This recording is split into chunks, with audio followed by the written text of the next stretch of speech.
Some of you in the room right now, you are where you are, you're giving 60% when you have 120 in you. Why? Because you never made a decision.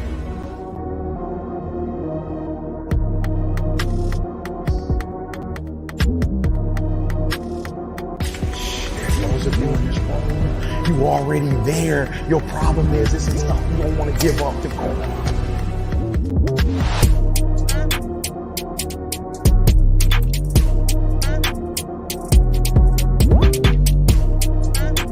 Listen to me, pound for pound, any agent in the room, pound for pound, motivational speaker, pound for pound, entrepreneur, pound for pound, athlete, pound for pound, weightlifter, pound for pound, whatever you do, I guarantee you when you do it, nobody can do it like you do it. The problem is you don't hardly do it.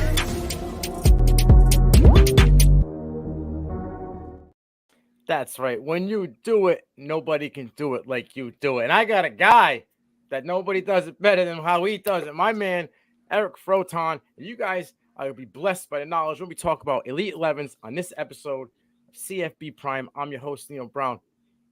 Froton, what's popping? My man, my fellow Northeasterner, Nino Brown, fellow Massachusetts boy. Obviously, everybody knows I'm out here in San Diego, but I'm from Massachusetts. And Nino's over there, Fall River. Kid. Oh, the dirty water. I was 10 minutes from you when I was back home at the cottage, back there. And I will be there soon. I'll be back in July. July 22nd and 23rd is the FSGA conference. And the Scott Fishbowl Boston live event is the 21st. That's Sunday. Dude, you should come up for that. I think I'm going to have to. Yeah, you should come up for that. That's the Copley Plaza Westin. There's even rumors I will be headlining the subsequent charity event, fundraiser event with a little bit of karaoke of my own special, my own special concoction of yacht rock karaoke favorites and fantasy, a blend of them. Where, as you know, at the Fantasy Football Expo last year, I did a custom made song. I have a whole host of custom made fantasy yacht rock amalgamations ready to go for that event. So we'll see how it goes. And if that goes well, we're going to tour it with a band for a few Scott Fishbowl events next year. If it goes well, we'll see. That's like me shooting pie in the sky. Like, I would love to live band this thing with some of these tunes. Hey, if it's anything like the video performance that I saw on X, anything, even if it's 50% of that, I'm all in. I'll start sending emails out. We'll start getting promotional things going, man. We're gonna get you on tour. It's Froton and the boys, baby. I want the Nino Brown, contingent there for the big show. Oh, I'm there. I'm gonna have Claire. You'll see a bunch of my buddies from the College Fantasy League. They'll be there. I'll have a bunch of the guys coming. So that would be a cool melding of the worlds between you and getting all my Boston peeps together. One big hoo-ha, right? Of all Boston friends. Dude, that'll be a show. Just make sure you don't have to work the next day. Yeah, I was going to say, we might be missing for a day or two after that, but that's all right. It's a big one. It's a big one, But obviously, you're invited. You're a special guestable Froton. I love it. That's my guy. You know what I'm saying? Fell in the wing of bonded. My guy. Now, you are a busy man. Just got back from the 11s. You're always somewhere special, somewhere, where the masterminds always are. You can find my man, Eric Froton. I appreciate you taking time out of your busy schedule, coming here, do this Elite 11s. You're my homie. And we did this last year, too. This is our... That's what I'm saying. This might be the annual thing. What do you think? Lock it in every year. That's how we do it. That's how you want to do that. Here we are. Let's roll. Boom. That's the thing. So every year, we're here. If he's there, I know you're in your fingers on the pulse, so I know where you're. I try. You do the work. So. All right, we're gonna hit you with the rapid fire. Then we're gonna run down this gauntlet. I'm gonna get you probably 7, 8, maybe 9 questions. Give me 10 words or less in the answer. All right. Well, I don't know if I can do that. You know how verbose I can be. All right, well, try your best. All right, because we got a good segment, a body of the segment later. We're gonna get into, and you can just let it flow. Sure. Quarterback 8 and current Notre Dame commit Deuce the Dark Knight will see his stock rise following this performance. Yes or no? Yes. Like you said, he's QB8 with the consensus. On3 has him as a 7. It's funny. 247 has him as a 93, but the composite, it's a 97. Right. So it's clear that the outside industry services are higher on him, and it looks like they've been kind of vindicated. Frankly, the arm. I mean, the ball pops out of his arm. His velo's legit. He's got a relaxed stroke. He's a big guy. I mean, he's big.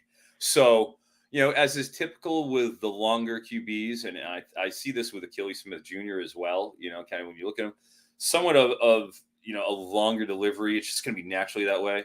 I mean, Peyton Manning had to hold the ball at his head to get it out quick, with those big guys. He's a longer guy. So, but the power in that stroke, good clean delivery.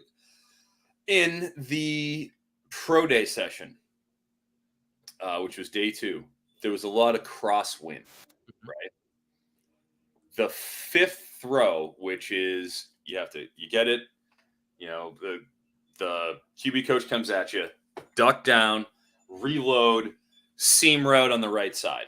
That throw was a throw that went short for a lot of different QBs all day long because of that. Go down and come back. Mm-hmm. Deuce slung that one, and there's certain with those 20 throws in that pro day, there's a couple of them are coming and you're waiting for them, and that's the first one to be like, all right, here's the test of arm strength. And he passed that with flying colors. I was really interested to see, and the reason why we talk about did he come out higher is because you looked at how he performed against Saraland with KJ Lacey, early in the season. That was on ESPN. And against IMG, later on in the year, where he had trouble against those two more kind of pretty powerful teams. IMG, but Saraland, they were excellent as well. He had some trouble in spurts. His decision making, when I watched that tape was somewhat questionable at times. So I was curious to see. I didn't know what I was going to get out of Deuce Knight. I saw the good and I saw the bad. I saw a lot more good than bad at the Elite 11 with him. Okay. All right. That's what I like to hear. Next one. QB2. Current USC commit Julian Lewis will fall out of the top 2 following this past Elite 11's weekend. Well, I mean, in terms of the top 2, I think, obviously Bryce Underwood's there. Mm-hmm. But sure, you're watching, it's Tavien St Clair or it's Juju Lewis, right? Mm-hmm. Those are the 2 that are the nominal 1-2. I think he falls out of there. Tavien St Clair, while he developed a little slower, I would say, not slower, but Juju Lewis is a prodigy. You got to remember, this kid, Max Preps, freshman and sophomore player of the year in 21, in 22 and 23, reclassified. Yep. Finalist for the Gatorade National Player of the Year as a sophomore. Just right out of the gate, you watch his stuff and you see just how clean that system is that he runs, how comfortable he is in the system, how settled his feet are. He kind of reminded me a little bit of what you'd look and see from Bo Nix at Oregon, whether it's an RPO heavy scheme. Yep. And then he's just counting, sees it. Nope, there it is. And I'm making my decision. She's very quick and smooth the way he runs the offense. But when you're there in person and you're watching Tavien St Clair and you're seeing that full 6'4", 225 package and the velocity that's coming out of his arm, Deuce Knight, big arm. Tavien St Clair's got himself an arm as well. Yes. I feel very comfortable in asserting that, where you look at this kid and say just the body, thick trunk, good strong base in his legs, filled out, confident, but didn't seem, cocky. He's out there making his throws. I just think that what he represents and what he could be and develop into, especially in a big time school like Ohio State, where he's committed, it's hard for me to put Lewis over St. Clair, given the full package that he presents. And while Lewis clearly is efficient, is polished in that sense, I would say that the first day or two, he was kind of getting he had some missteps here and there, missed a couple throws that I was watching, like, okay, I feel like he could have hit that.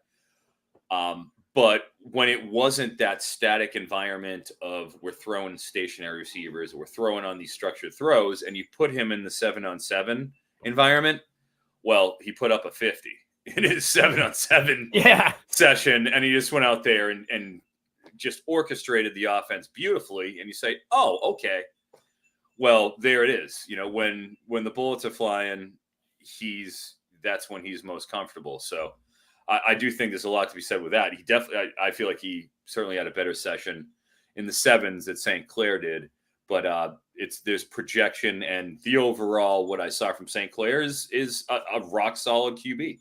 So I think he did enough, and I think he's projectable enough to be considered that too. Okay. I'm still a Julian Lewis fan. Like you said, I loved how comfortable he is. He's kind of like a seasoned veteran at such a young age. It's calm, cool, and collective in the pocket. But St. Clair looks like he's 25 years old. He's built like like a brick shit house at that age, and his room to grow, which is scary. Like he could go in, and be looking like Cam Newton by the time he enters college, and that is just scary. Totally, and there's an effort of just watching the ball come out of each of their hands, and just saying like, okay, St. Clair's already got the velocity to test the windows. Lewis didn't have quite the same jump, you're seeing out of his hand, and when he needs to gas it up, it's more high effort. Like St. Clair can still layer those throws, and he's still within his natural stroke to do it. And when he needs to do it, you see a little more of the effort put in from Juju. So I just think things like that, and we're talking about rarefied air. Like, oh no, you're the number 2 or you're the number 3. right, yeah. QB. Like, you're picking nits at this point. They're both extremely talented, and I saw great things from both. But I mean, if I have to take one, I'm going to go with St. Clair. Listen, this is why it's the rapid fire hot take. So I'm with it. Now, side note, not Elite 11's question, but can Colorado pull Julian Lewis away from USC? Oh, I wonder. Gosh, wouldn't that be something else? That would turn potentially. It's tough to leave Lincoln Riley, and who knows how long that happens at Colorado. Because here's year 2. What does it look like? I would need to see if I'm gonna flip, like Lewis is talking about. You have a whole season to watch. Mm-hmm. I'd want to see what that looked like over in Colorado. I know what I'm getting over in USC. They're going to the Big Ten. Right. They're going to be continuing to gearing up on the talent. There's only 2 big conferences, and not in the Pac-12 anymore. They can get the big boys, you'd think. So, yeah, it would change the narrative when it comes to Dion and Colorado and recruiting. They would have the QB post Shador. So things would change. He's putting up pictures with Shador dropping, timepieces in his hand saying it's perfect timing. We'll have to see. But what we do know is he was lights out when it came to the pro day, and he threw up that 50 burger. So he still has it. I do agree with you. I do think he falls out of the top 2. But this time, anything can happen. Next question. QB 13, Ryan Montgomery, was able to shake off the nerves and impress in the 11's weekend and show why he is underranked in this class. True or false? He's a QB 13. I would say day 1, I've seen Montgomery out of the gate in those structured throwing sessions. I liked what I saw. I really did. I mean, he's overhand delivery, repeatable. He's pretty good with his feet. He was channeling his back. He's on that back foot. Sometimes you see a few of those guys not really channeling those throws, and it causes inaccuracy. Mm-hmm. And I liked what I saw just from the mechanical point of view. I will say that I was surprised. I think he had like a 39 on his pro day, which he wasn't in the 40s on that. And you saw he had some trouble navigating a few of those second days 2 throws. And I was a little surprised by that. But at the same time, he made some good throws too. And you're not seeing a rush here. You're not seeing that full picture. But it wasn't like he had a bad session. I thought he was okay, fine in his pro day, and had an okay 7s. I feel like that's probably where real good day 1, solid day 2. Was hoping to see what's he going to do day 3? What's going to be the difference? I think he had, I don't want to say how many touchdowns he had. I thought he had 3, but he was, again, middle of the pack Right. in terms of production. Mm-hmm. You know, there's definitely could be said in terms of the chemistry they have with the receivers out there. None of these guys know any of these receivers. So Right. I do think he had a couple opportunities that were probably left on the table there too. So, and all around credible performance. But if we're talking, did he advance from QB 13? QB 13 is a pretty good. It's pretty close. I would say he's in the 10 to 15 range. Okay. I think he's right where he should be. You know, a good, solid Georgia commit, has a 4-star arm. You know, I think that he's where he should be and proved he belonged. I was interested to see what it looked like with him and you know, Lewis, considering that like he was the reason why Lewis took Georgia out of the picture, right? Because they got their guy. He made it very clear when he signed. Well, Georgia's not on the table anymore because they already have their guy. That's what Lewis said. So I wanted to see how that was going to work and who was going to have the better output and outcome in the Elite 11. So you can see that Montgomery's all business out there. Right. You know, you see that his demeanor is he's out there to perform. Like I definitely, his body language and the way he goes about himself, like he wants to compete. And he can run a little bit too. Keep in mind, you know, he had 257 yards, 10 touchdowns on the ground, and he plays hoops. And I love dudes who play hoops. I know you do. The best athletes in the world are basketball players. The most projectable athleticism in the world is a basketball player. So I like that he's a good plus hoops dude. Yeah, I was a fan. Slight wind up. You know, I'd like to see him shorten just his release a little bit. Yeah. But you know, there's arm talent there.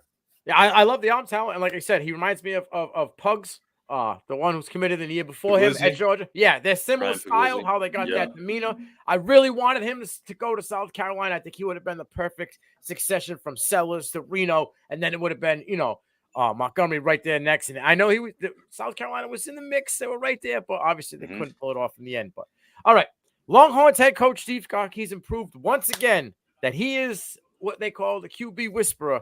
When he's got that special touch with 2025 QB commit Casey Lacey and his performance here at the U11s. Talk to me.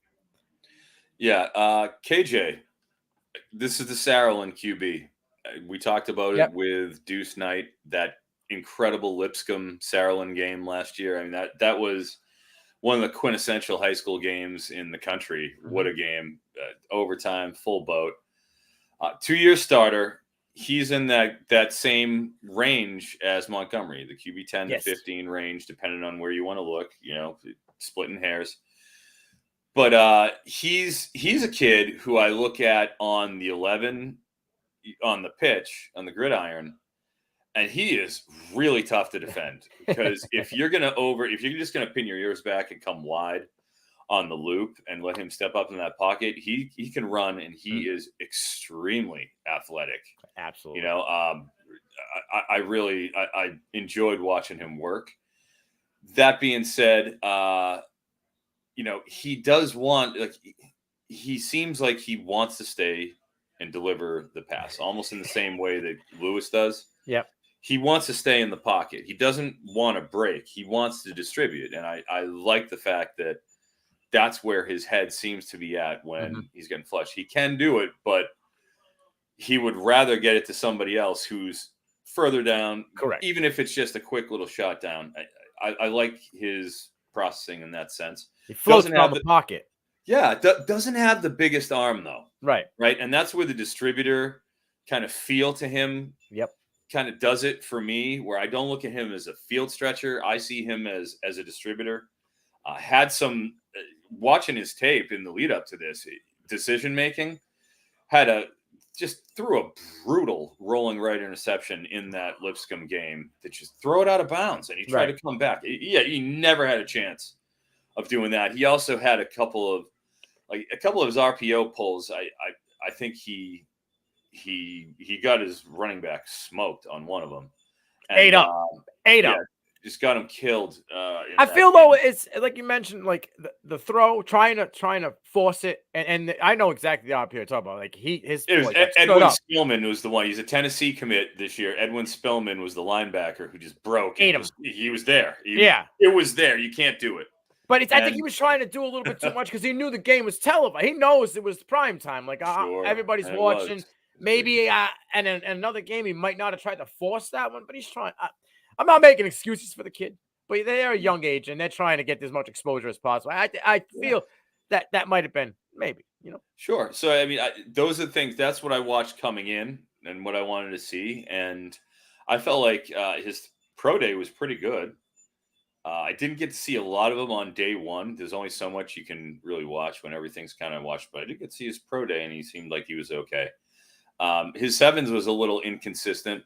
He did have definitely had a drop that in the back corner that he was victimized by. But I didn't see. He did have some hiccups in terms of making the reads. Had a couple of holds where they blew the whistle on it in the sevens. So. I look at him and he's better with 11s. He seems like he's just better in the traffic. He can navigate the pocket pretty well.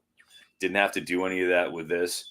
Was good on like those rollouts and designed run throws during the pro day session, but then, was a little spotty in the sevens. So hey, he makes sense as a Sarkisian QB. He's clearly has the ability to see the field and to be accurate. He had a 70% completion rate. So I'm excited to see what he does again this year in high school. And hey, I mean, he's committed to Texas already. Yeah. The succession plan in place. Join the conga line of QBs who want to be there. You know, and at 6 foot 175, you like to see him put on a little bit of weight too. He is a little bit on the thin side. No, I agree with you. The side's a little bit thin. I like to see him a little big, but I like how he kind of floats through the pocket. Like you said, he always looks to throw the ball more than to take off. But when he does take off, he's at the young age, he still seems to be looking downfield, unless it's the design run. Then he's gone. All right. Will Oregon commit Keelon Smith Jr. be a better college football quarterback than his father? Whoa, his dad was real good. Man. Wow. I mean, oh boy. Obviously, it's hard to project that far out, but like his dad was a first-round pick. I think that's probably a little lofty at this point. Respectfully, not that there's anything wrong with him, but he went 11-1 last year in San Diego for Lincoln High School, right out here.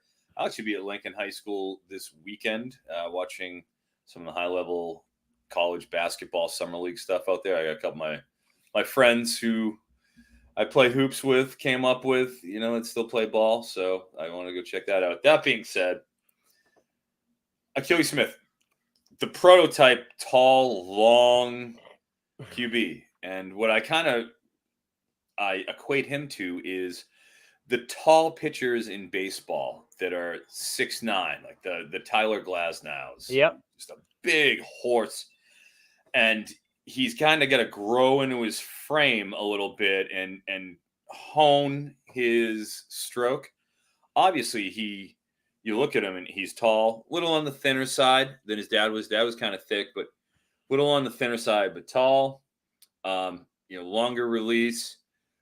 Get some jump out of that when it's coming out of his hand. You know what I mean? And if there's anything I noticed about him when he's doing it, especially in the, you can kind of do it anything you want in the sevens, he wants to go deep. He wants to hunt.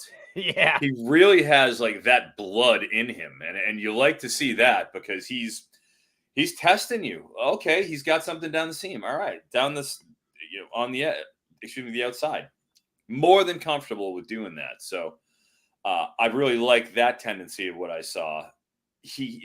Footwork could be a little, when he was doing the figure eights and stuff like that, he does look like could use a little more balance. But again, it's little stuff in terms of the mechanics and things like that you naturally have as a longer, bigger guy like Achilles. So there's obviously the arm is there, the will and like, the compete is in him. It's just, I feel like he's a guy who we look at. It's not fit. I don't want to look at him now. I want to see him sophomore year of college when he grows into his frame and can really, get a little more polish into him. So certainly worthy of that top 10 rating and what have you. And he's in that same, talking about guys in that same Montgomery, Lacey, Right. 10 to 15, right in that range. Mm-hmm. And I thought he belonged. All right. Biggest surprise of the weekend. Biggest surprise of the weekend. Wow. Okay. Gosh, let me think about that. I would say, Kamario Taylor. Kamario Taylor was my biggest surprise of the weekend. Out of Macon, Mississippi, Mississippi State commit. He certainly, being in Mississippi, got a call or two from Lane. Does not want to go there. He's got one of his boys that he practices with that's heading over there, is already committed. So he's cool. He's coming. He's like, nah, man, he's good with that. But where he really shined, I watched him day one, and like he grew on me, is a sort of thing. Watch him day one, and you watch him going through the drill, and his feet, could have been just a little choppy. I want to see him, a little bit more settled, and just the way he moved around a little bit. But when he got into the throwing portions, look, definitely his arm was real. Definitely had enough juice on the ball when he's out there.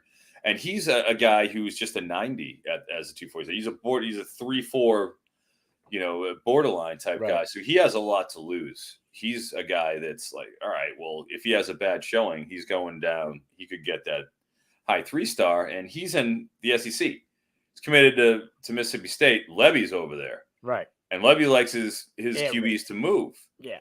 And he as well is a commit from the previous regime under Armstead that, he's a holdover. So as soon as Levy came in, the first calls he made, he's like, hey, you're our number one guy. Jeff called him up, talked to him, said, look, we're still committed. We're thrilled to have you stay. We don't want you to go anywhere. So he's kept his commit because of that. And so far hasn't wavered. I was there. They were checking in on him, seeing how he's doing. The coaching staff there from Mississippi State, in close contact with his dad, Mario, who I got to talk with extensively there. And I got on with real well, real good dude. And you could even see me at the Egg Bowl, let's just say, this year. You might see me at one of my 10 games. Hopefully I can match that pace of last year. Could have an Egg Bowl appearance. Go and check that. I've been dying to get to an Egg Bowl. But, where he really came and really flourished was the 7-on-7 sessions for Kamario Taylor. He threw at 1.3 consecutive touchdowns, and one was like a 10-yarder, and then the next two were bombs. Dialed two of them up. One was down the seam, and one was just an absolute dime in the back corner on a flag. That you don't see a lot of flags get hit like that too cleanly, and he did. He put it right on the money. I'll be putting that.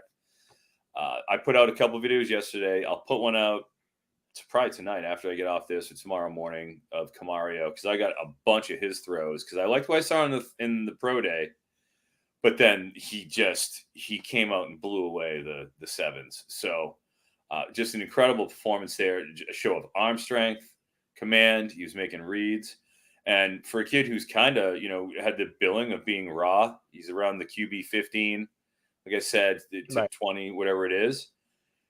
He really demonstrated his ability to make big throws, and again, downfield, and take chances and do it. And I was extremely impressed. And I would say of all the guys that I didn't know what I was going to get coming in, I did a little work. It's like, okay, all right, I get an idea what we're dealing with. He was probably the guy that popped the most for me. Okay. Now would your biggest disappointment be from the weekend? Not saying, this guy stunk or anything. Is it McIntyre injury and not being able to perform? Like he was not. Yeah. I mean, of course I want to see like this. You watch McIntyre on tape, and it's that Drew Bledsoe prototype as a couple of Bostonians. Yes. I look at him, and he's just like, he's up there, and he's taking it, and he's putting it in. But once it comes out, it's like, oh, all right. Well, this ball is being shot out of a cannon here, and it's just that it's getting there on those field side outs, just cutting through, and just, okay, well, I see what's happening. But I would have liked to have seen him in those pro days where he, the mobility. I just question, how is he going to be outside of structure? How is he going to?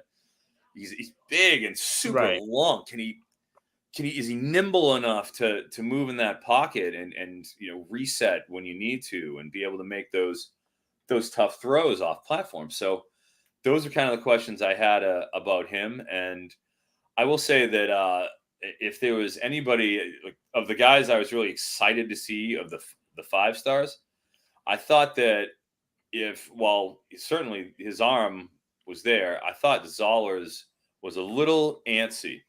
Okay. Footwork was a little unsettled. And especially day one, he sailed a couple of throws that that are just pretty clean throws. And you've seen him getting on his tips a little, but just happy feet. He looked like he was a little gassed up for what I'd expected out of him. And I felt like he settled down on the final day and was a little more comfortable in 7s, but he didn't have it all clicking. And I actually put out a video of him as well, where I got a bunch of his pro day throws, and he shorted that throw we talked about down the seam, missed a couple others that I was watching. So it was kind of an up and down. And while it wasn't, you look at him, you're like, oh, this kid deserves to be a 4-star quarterback. It wasn't like he was terrible or anything like that. You have a certain expectation when you see a 5-star bonus baby. This kid's all right. This is a 5-star QB. When I think 5-star QB from the Elite 11, what I look at is Jackson Arnold, and I look at Julian Sayin. Right. Look at those guys, and they came out and it was just clean as a whistle, clear, ringing the bell every time. You're just looking at it like, this kid. Look at the way this ball cuts, everything, the delivery, just the form. You saw with those two guys, those are my favorite from the previous 2 sessions. That's what I'm looking for. And, I just didn't, I thought that, there was some work to be done there, but he's going to Missouri. He's ready to stand on business. And, he's certainly, I've seen him in some of his 11 sessions where he was, obviously pretty darn good. So, just interested to see how he develops. Yeah, I mean, his buzz coming into it. I mean, he was the guy carrying the most buzz, right? I think he had gained a star coming into the Elite 11. So, and nobody kind of really knew who he was. And then all of a sudden, he started hearing it. And they're going. And I think maybe he had the jitters early on. He was another guy that was ahead on him too. You got to give it up to Eli, over there in Missouri. They identified him in the process, and he goes right in there. He's going to be CFF relevant, C2C relevant right out of the gate in that spot. He's going to be right there coming in after Brady Cook. He's going to have a shot. Yep. So I'm interested to see how he does over the senior year. And look, it's just one session, whatever. All right, now we're gonna talk about a couple of guys. We talked about 1 or 2 of these guys. I just want to touch on a couple points, and then we'll keep it moving. We talked about Tavien St Clair. He stacked 3 consecutive solid days. He's that big guy, right? Like we said, like Deuce. He was good with the layered throws. He had that on display all 3 days. He did well with layered throws. I know we said that Julian Lewis could be out of the top 2. Are we saying that this could be the new QB1 in the class, possibly? Not from what I saw on tape out of Bryce Underwood. I haven't seen him in person because he didn't do this camp. Because hey, he's the QB1, so he doesn't have to do that sort of stuff. But I feel like Underwood combines the polish of a Saiyan type and that sort of look to the physical package of St. Clair. Okay. And the conceptual understanding of Juju, where he looks comfortable just navigating the system that he's in. So those 3 factors, I think it'll be interesting to see how both of them perform this year, but I feel very comfortable based on the tape and the consistency that you see. There was a little bit of inconsistency from St. Clair in a couple of his games, even though he's excellent. I mean, again, splitting hairs. Right. No, I get it. I know. I can't find much to really fault with Underwood. I just feel like he's the complete prospect that you're looking for. He's going LSU too. Oh, that could be dangerous. I get it. I'm on board. I understand. A lot of cards got shuffled. Possibly he could be the guy at the top. You got to ask, because if it is happening, I want to break it first with the man, right? I want my guy Froton to be the first one to say it. Play his flag. All right. A guy that I'm a fan of, a guy that a good buddy of mine, Andy Pham, a guy who works for CFB Nation and the Debbie Royale, he put me on him. I've been locked in. I'm hoping that he makes his commitment to Virginia Tech, but it seems as though the cards and the crystal ball seem to be falling towards Maryland as it is. Malik Washington, the arm was on display with like the easy velocity, right? Is he a sleeper in this class? His frame, he's a big kid, Malik Washington. I don't mean just tall. I mean like just the filled out full package. St. Clair, don't get me wrong, he looks the part as well. But when you look at Malik Washington, his shoulders are wider than you expect. He can grow into it and fill into his frame, and when he does, it's going to be interesting to see what this kid looks like. How do you stop him? But absolutely, his arm. In terms of guys that you look at the arm and how it pops, it's coming out hot, and definitely had a couple of really nice moments over the course of those 3 days where you saw Malik Washington and his sevens, his pro days. He made some beautiful pro day throws, strong, powerful throws, getting it downfield. And again, there was wind. There was crosswind during those pro day throws. And you saw some guys' tosses, if it's wobbling on those deep balls, and if you're throwing, with the off platform, off balance, they're getting exposed. And some of those are coming up just simply short. Right. And none of that was happening with Malik Washington. We'll put it that way, man. I wasn't worried about him. And regarding where he's going, rumblings are lean Maryland is what we're looking at. Is that's where the winds are blowing, according to some of the boots on the ground there.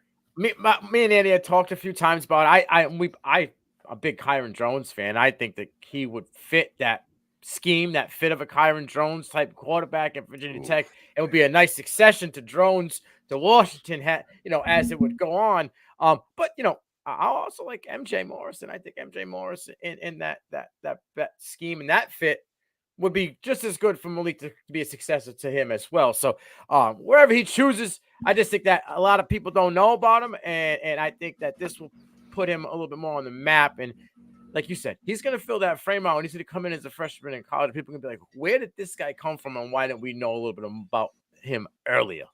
Tantalizing physical package. Yeah, there's no doubt about it.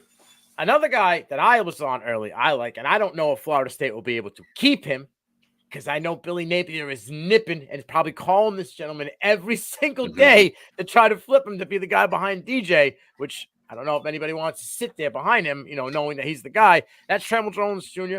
He had a good pro day, right? Great accuracy challenge. In the sevens, he threw a couple of picks that he probably would have liked to have back. But I think he had an overall good weekend. Another guy that, like I said, was kind of in the middle, but might be starting to separate himself from them guys in the middle and maybe creep up a little bit. What are your thoughts on Tramell Jones Jr.? Yeah, I mean, I think 247 had him as a 3-star still coming in. Right. I think a lot of that is just simply you watch his footwork, his comfort in going through the drills. Definitely the first couple of days. I mean, you watch the way he goes about his throws, very repeatable, clean. His balls are not a lot of wobble. I mean, his velocity is good. It's not elite, but I mean, it's enough to get it there. But it's just the tried and true consistency that you saw out of Tramell over those first couple of days. And I think that just what it is with him is it's that overall projectability. High school, he's clean and everything he looks, but he's not that big. Right. He's right there. I watched him and Juju right next to each other. They're about the same size. He's a shade under 6 foot. So he doesn't have that big imposing frame, projectable frame like you see in 10 of these kids are 6'2" or over, I believe, that were in this particular Elite 11 class. And there's some just freaks out there. Some big kids. So he kind of got lost up, can get caught up, in that sort of rat race of projectability. But like you said, he's he goes about his business, and you watch him, and he's making all the throws, and you're just seeing him do it, and he's consistent with it. And you're saying, wow, this kid's a 3-star. I got to think he probably gets a 4-star. Frankly, absolutely. Yeah, I think he deserves that. Disservice to the kid to not give him the 4-star. Yeah, and it's like, he deserves that. And even if his, he doesn't have the Tavien St Clair arm, he's still, the process is there. So I thought he was certainly a riser out of this, and he deserves that 4th-star. What I saw on a little bit of his high school tape is he's good in the short intermediate game. He moves well in the pocket, right? He doesn't have any footwork issues. He goes through reads pretty well for a young kid in the game. Obviously, I don't expect him to go through 3-4 reads every play, but he goes through reads when things don't go right off the first hot read. I've seen right. He doesn't have that big deep arm, but he knows kind of what he's good at, and he kind of stays in that realm. He, as the kids say, stays in his lane, right? He's not trying to go out there and get in the high-speed lane and chuck him, 9 routes down the field all game. He knows what he's good at, and he could be maybe that, like, little bit more mobile Brock Purdy in sense in the collegiate level when he gets there. Sure. I think that's a nice comp. Yeah, I mean, gosh, it would be tough to sit behind Cromenhoek, who's just coming in with this freshman class after he gets a year to get his feet wet. But you're right. Let's see if he sticks at Florida State or he doesn't. Right. All right. Another guy that I'm going to say kind of burst onto the scene at the 11s, because there wasn't many people that know about Husan Longstreet. Okay. And the injury kind of hampered him a little bit, although he wouldn't let you know that the injury hampered him a little bit, because the young man was just trying to keep going. If he would have let him run at full speed, he would have went full speed at any time he could have. But he had a good pro day. This dude's got a cannon, an absolute howitzer for an arm. And let's just call him Tupac, because all eyes are on him on the 7-on-7s. Once he was in his zone, people were wowing. So talk to me a little about Longstreet. Yeah, I just put out a video of his 7-on-7 sessions out there yesterday. So you got a pretty good look at what he was doing. And hey, there's no doubt, of the early 7 sessions, he was pretty much the first guy who popped out of the first set that I watched, where it was like, oh, wow, Longstreet. And I think he got a 44 is what he went with. That was the first mid-40 score that we saw. And then Juju came out and had a great one, as did Camario. And Keelon, but we'll talk about him. But he was, really, really clean with that. And coming in with Husan, the thing that I noticed about him right out of the gate when you're watching his tape is his delivery, where he's got a lower arm. It's almost like a side natural delivery.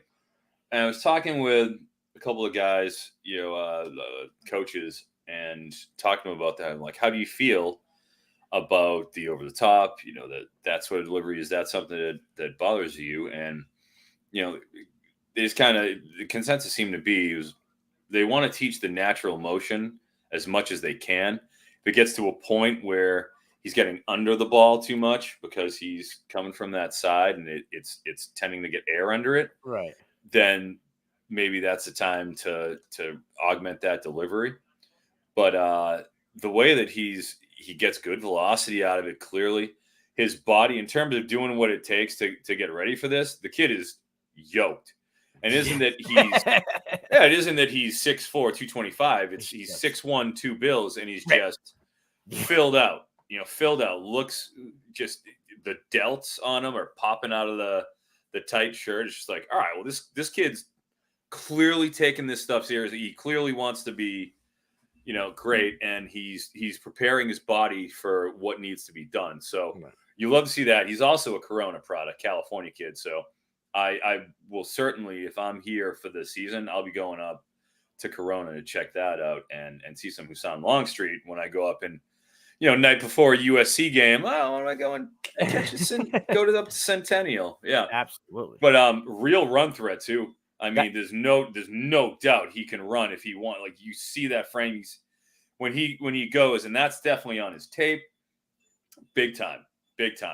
But was very accurate, surprisingly so. His ball was able to kind of slice through that the wind and be pretty accurate and deliver a credible performance that solidified himself as a top 10 QB in this class, in my opinion. And I wanted to see how it worked. I needed to see how that delivery worked, and he was getting it done. I mean, he's not throwing it at 8 o'clock. He's still around like 9:30, 10. So it's still above. You know what I mean? It's just we don't want the slippage. We don't want that 8 o'clock throw, because then you start getting the relief pitching mode where it's coming up at your belt and sailing instead of straight ahead. So I'm with you there. I just good session. The foot injury held him back on the runs, although you wouldn't have known it if you hadn't seen any film prior, right? If you just saw this kid at the Elite 11s for the first time, be like, oh, this kid's good. He's mobile. If you watch tape ahead of time, you're like, wow, this kid can be electric on the ground. Yeah, I did my advanced scouting, so I knew what to get. I wasn't worried about him running or anything. I was worried about the arm. I'm not worried remotely about him running. And gosh, seeing him in Texas A&M, revamped Mike Elko offense. Obviously, they play a little slow for our CFF purposes and what have you, but he's going to a good place in terms of being able to produce, being able to have talent around him. All right, bring that electricity back to College Station, that's for sure. They need it. All right, we'll talk about the MVP real quick, and then we're going to get into a guy that kind of was like a dark horse, and I think he kind of showed out, and people are going to know about him. But by the end of this week, I think his stock is going to be risen. Yeah, people Let's know. talk about Keelon Russell, obviously the MVP. I'm going to call his arm is a semi, and I'm not talking about coming to America. This guy's got like a semi-automatic. That thing comes out firing. All level throws. He can make those, those mouse hole throws. He can make those layered throws. He can drop it in the bucket if you want. And it's time to give him that 5th star, because I think it's about time we put that 5th one and stamp mail it in. I have a lot of his throws on tape that I'm going to be putting out tomorrow. Like I said, I want to just throw out 6 straight videos of all these guys. I got to put, all right, here's this. I don't like to spam it, but I'll be putting his out tonight, tomorrow as well. And his 7th session was really, really good.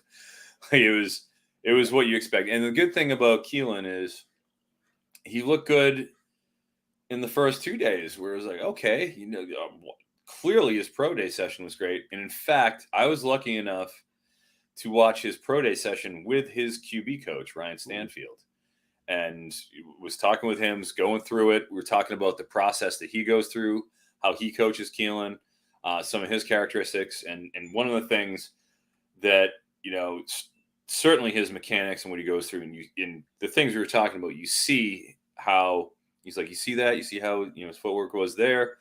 Like, we worked on that, and that was something like he had a hell of a time with, and now it's clean as a whistle. You look at that, he's like, he's so moldable was a big thing. Like, he's very sharp. And the thing that really stuck with me too, he's talking about how smart he is.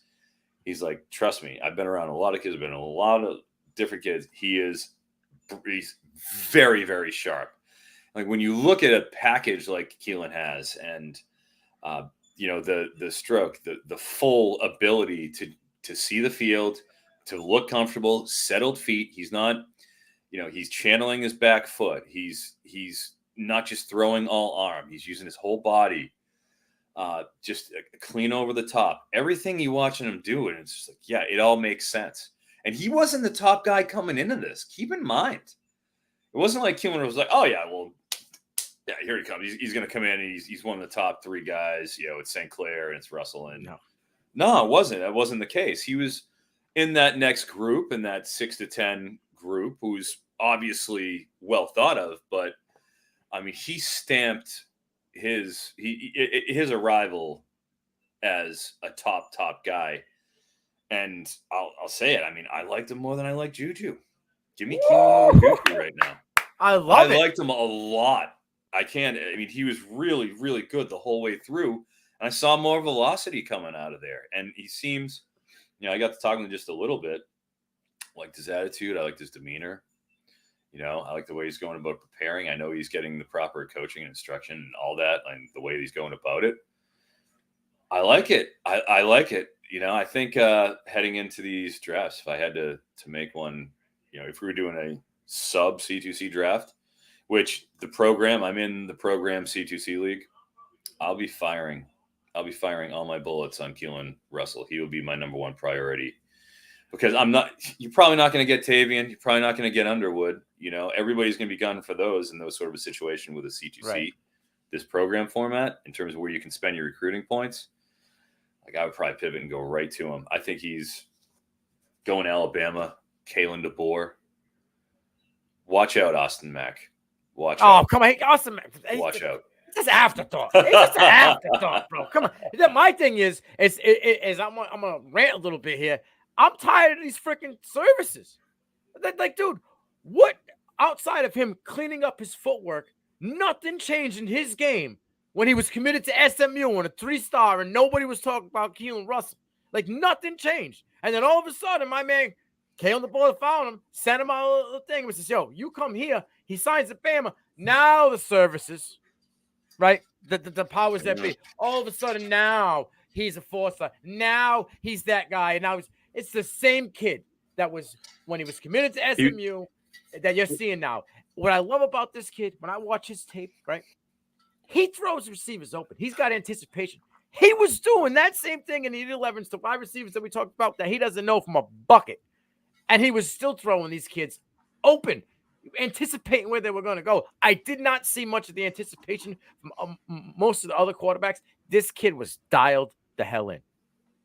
Absolutely. And, you look at it, 247 had him at a 94 pre-camp, whereas the composite had a 9782, 247 QB7. So despite the fact he won back-to-back 6A Texas championships. Yes. That's you want competition. Here you go. 29-1 as a starter. 72% completion rate. It's like 361 and 6 touchdowns. All right. Well, here we go. I mean, what I saw on his tape was he did have an element of kind of pushing the ball. You would see there was a little bit of push to it, a little bit of aim, I would say, just in his junior year stuff. He's been working on that for 8 months, and he's been perfecting it. I know that he's made these progressions. I mean, I've had the conversation where I went through. You see that? It was amazing. It was just a type of stuff in information you can glean from the Elite 11 and just going through. It's one of a kind. I'm very fortunate to be able to go there, and definitely Keelon Russell is a factor. He needs to be respected. Skyrocket. Especially if he can fill out. He's 6'3", 175. He's going to fill out more, too. He didn't look particularly skinny to me or anything, but, as he grows that frame, 190. A little bit of velocity. So projectable. Very, very projectable. Sky's the limit for Russell right now. Yeah. Another guy that I think the sky's the limit, and we're going to have to see now once he, starts playing with the big boys, because we haven't got to see much of it. The Hawaiian assassin, Jaron Keawe. And now I'm going to let you say the last name because I will just destroy it. Sagapolutele. Yes. I mean, he'll talk about the rail shot champion who we talked about in the green room a little bit, went head-to-head with Dylan Gabriel, a seasoned veteran, right? And you're looking at a senior in the game, and he beat out Gabriel. Now, whether they want to say Gabriel eased up off of it on the throw or whatever it may be, the fact of the matter is he was the last man standing out of these high school quarterbacks in the rail shot, and he took the trophy home. And he lit up the 7-on-7s. Like, he's been a hot commodity out of Hawaii. He's been a buzz on him coming like a hot train. And I think he showed up and showed out at the 11s, and he made a name for himself. And I don't think it's going to go away or that buzz is going to die down anytime soon. Talk to me. Yeah, the raw arm on Sagapolutele it was undeniable. And it was 3 straight days of people's eyes popping when you're watching him just sit back on that back foot and really torque into his throw. The way that he puts his whole body into it is pretty amazing. It's not like he's this, perfectly polished, naturally this, Arch Manning specimen built in a lab. But this kid I talked to him and I was like, was this anything where you just wanted to be a QB? Is this something that you practice for when you're growing up? He's like, honestly, I don't know. I could just always throw the ball extremely hard. Like, yes, you can. Yeah. You're wrong. Yeah. You can throw it extremely hard and accurately, as it turns out. He was drilling people all week in the 7s too. Mm-hmm. He was throwing right through those defenses. And this year, unlike the previous year, you should say that they had team defenses from local area teams, Long Beach, Poly, excuse me. I forget. Rancho Cucamonga was definitely there. A couple other, maybe Centennial, but they had actual team defenses instead of just throwing kids together, right? Which was cool. And it didn't matter. Like you couldn't, no, you couldn't stop him. He was throwing through everything, over them. Yep. In the windows, he was awesome all day. Nice kid, really, really nice kid.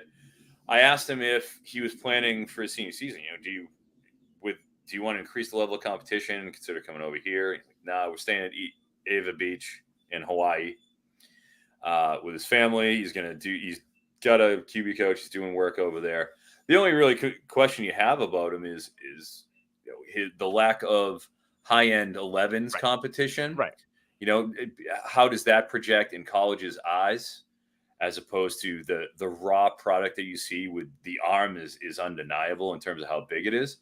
What does he look like in terms of processing? It's hard to really see that. Whereas you get, like you said, Juju, he's got a very projectable college projectable offense against high-end guys, and the same thing with Keelon. But you look at Sagapolutele, it's like, all right, well, how does that translate? It's Hawaii. It's much night and day different in terms of competition. So that's really the only factor you think with him is the processing and what he does at the next level and how that all translates. But the arm, you can't deny it. You can't. No. If I was Chang, I'd be, hello, Timmy. Yeah, come on over. Let's go to Hawaii. I'll give you everything you want. You want NIL? I got it for you. I'll give you all the NIL Hawaii's got. But I would be interested to see if he could be with that big frame and that big arm. Say he wound up in the SEC somewhere and maybe like a Tennessee type offense. Oh, with that arm, God bless. Well, in terms of when I talked to him, the most active schools with him, Oregon State really wants him. Ooh. Bet you that all over him, Oregon State. And, I assume that probably has not stopped in any way. It continues unabated. Yep. Of course. And he mentioned Cal as being on him too. He says ACC, and he had said that during the thing he got a call from Oregon. I was like, oh, hello, Phil Knight, hello, cooking, baby, we're cooking. We'll see what happens there, but I want him to go somewhere he can play. Right, I want to see him play. I want to see him gun it. I want Cal's offense built around him. Something like that. Go over the ACC and deal. That's what I'm saying. Of course, being on the West Coast would be good for him since his family's in Hawaii. Right. Even if he went to Mountain West, for a year, got a little, a little bit of numbers underneath them, and then went somewhere else. But they're selling him on that. They're selling him on it. Like, look, we're in the Mountain West for your butt. There's still a trajectory. We're gonna get somewhere else. So that could Oregon State. He could be the savior, right in there, and be the savior of that program. The post Jonathan Smith era. That's appealing too. Gonna like that. And then, but they come in and you could be the guy to bring in guys, right? Like, all right, I got this big QB with a big arm, and if you're a speedy, big body receiver, one of those guys, and you want, you're thinking about playing in the West. Well, come to Oregon State. I got a guy, and he can get you the ball. So it'll be interesting. It's funny how now every year, last year as well, the year before, you get a guy that nobody was really talking about, had no concept of where he was going to be, and then he just comes in the 11s and shows out, and now there's got a little bit of buzz behind him, and now people are interested, and you never know what can happen. I love Dennis Noel in the chat. Froton out there looking like Uncle Rico. I love it. We'll take it. You'll see me out there at the Fantasy Football Expo throwing the ball around a little bit like Uncle Rico too. I'll be throwing the wiffle ball around. That at the expo. We do pickleball. We got any pickleball in you? Oh, wiffle ball, baby. Wiffle ball. That's what. Well, I'm hoops. I'm softball. I hit tennis, but I haven't made the. And I play ping pong. I love ping pong, and I'm good, but of not course you would. Great. But I haven't made the pickleball transition. It's coming. That'll be what I do instead of golf because I don't golf. That would be my old age transition. But still mauling people on the basketball court. So Kevin McHale, baby. Kevin McHale on offense, Bill Embiid on defense. That's how it is. Love it. I love it. I love it. Froton, I appreciate you. You're just getting just getting back, not even probably comfortable in your own home again, and hopping on the screen, and we're talking Elite 11s with me. Once again, my guy, my fellow New Englander. Now he's out in Cali. Eric Froton. Tell the people where they can find your work, what you got coming down the pipeline before we go. Sure. During the summer, I'm going to be doing a series of articles for Fantrax to make sure that we promote the college fantasy football and C2C world. Because, hey, how are you going to know? I can sit here and tell you anything I want about these guys, but until you make a commitment and you make a pick and you take these guys and you put them on your roster, then really, have you made a commitment? It's just words. And that's what I like about all this stuff, about college fantasy football, about C2C. Those are commitments. Anybody can say, oh, I threw out a video on Twitter. Look at how much I love this guy. Is he on your team? Yeah. Is he on your C2C team? Carson Beck, all three. 100% ownership rate. Nobody had him last year. I watched that spring game, and I knew, oh my gosh, Binky boy Carson Beck is coming. And oh boy, did he ever deliver. That's the type of joy you get out of C2C leagues when you see it. You do the work, you do the scouting like Nino does at BC, and you profit from those takes. That's the beauty. So if you're interested in playing college fantasy football, you can only do it one place, and that is at Fantrax. Mm-hmm. So I will be doing Fantrax, plenty of articles this summer as I lead into the season, when I'll go back over to NBC Sports, and do more stuff with them, and then go right into the college football season, doing all my Big Ten previews, very deep, in-depth analysis on those, and having fun, doing drafts. Traveling the country, let's go. Let's do it. If you want to win some money, follow my guy, because again, back-to-back years, over 70%, wins. 67% or more, 5 straight years. Boom. Settled lines live. So, send him the ring. Give him a trophy. My man is legit as it gets. Again, Froton, I appreciate you. This is CFB Nation. This is CFB Prime. I'm your host, Nino Brown. We are out.